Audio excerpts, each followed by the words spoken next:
Diolch. I thank the Counsel General. The next item is the topical questions, and the first question comes from Julie Morgan. Diolch. What are the implications for Wales following the decision to hold a public inquiry into the contaminated blood scandal?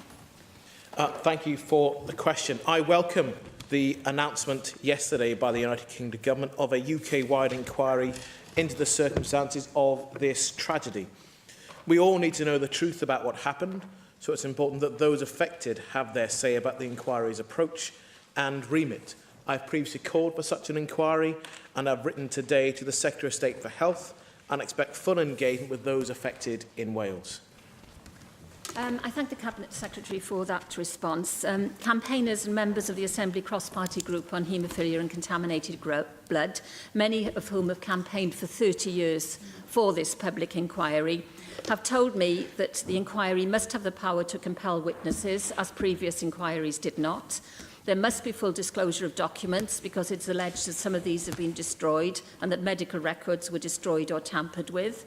They want to know why blood products continue to be used and warnings were ignored and patients weren't informed of the risks, why alternative treatments weren't used, why mild haemophiliacs were treated with concentrates, why commercial interests took precedence over public safety, why money allocated for self-sufficiency in blood was reallocated elsewhere, why self-sufficiency of blood supplies took 13 years in the UK but only 5 years in Ireland, why Lord Owen and Lord Jenkins' departmental papers were destroyed under a 10-year rule which does not exist. They want to know information about the Department of Health's inaccurate self-sufficiency in blood products report, which was published in 2006, and they also want the role of the pharmaceutical companies to be investigated.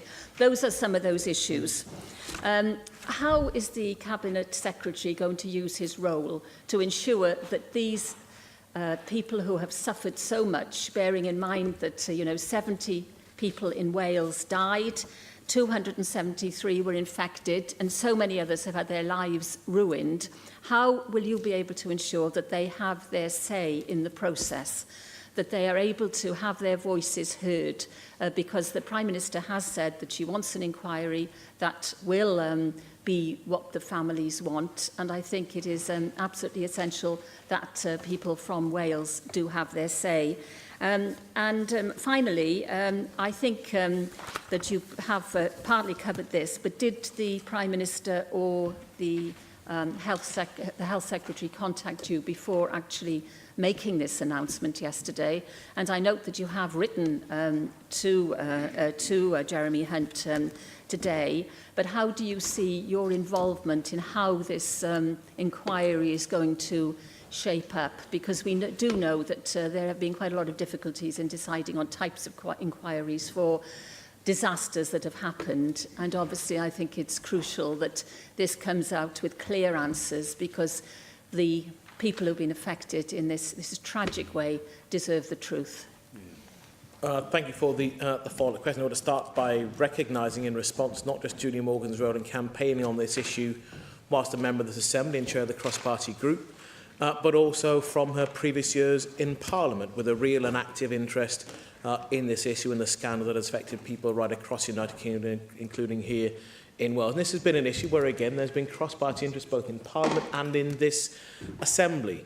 I'll start with your final point, if you like, about the links between the two governments. And I have to say this is one where I'm hoping that there will be a more respectful relationship between the administrations.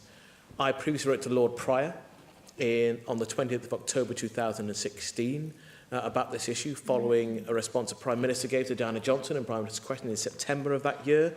I didn't receive a response. I then wrote to Jeremy Hunt on the 20th of December 2016, and I didn't receive a response to that letter either.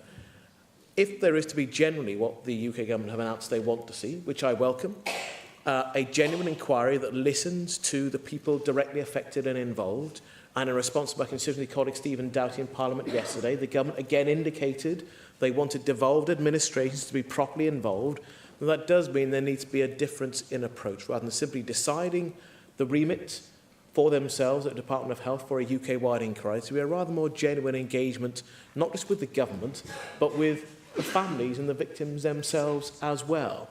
Because if another inquiry is provided that does not have the power to compel witnesses, that does not provide full and proper disclosure, it won't just simply be a missed opportunity. It will create further anger and mistrust from a group of people that have not been well treated for many years in the past.